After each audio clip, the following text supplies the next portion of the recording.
তো জামাই ষষ্ঠী, তাই সকালবেলা থেকে প্রচুর রোদ্দুর। তাই চান টান সেরে পুজো টুজো, ঘরের পুজো করে তারপর মন্দিরে যাব। তাই থালাটা আর কি সাজাচ্ছিলাম।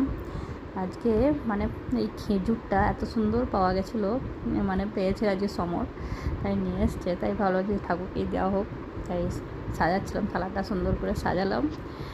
তারপরে আমি রেডি হয়ে তারপর মন্দিরে যাব। তারপর আমি শাড়ি পরে চলে এলাম, একটা নতুন শাড়ি পরেছি। এটা মা দিয়েছিল একবার, সুতোর ছাপা শাড়ি, কিন্তু মানে বেশ সুন্দর। পরলাম নতুনই, আজকে ষষ্ঠী বলে, তাই পরে চলে এবার যাব মন্দিরে। তারপর চলে এলাম শিব মন্দির।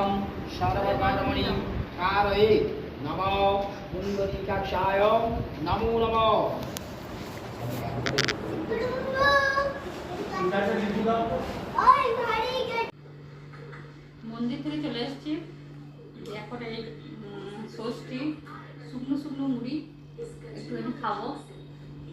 বাবুকে মোটা দিয়ে দিচ্ছি, বাবু এখন ভিডিও করে দিচ্ছে, আর আমি এখন মুড়ি খাচ্ছি বসে বসে, শুকনো মুড়ি।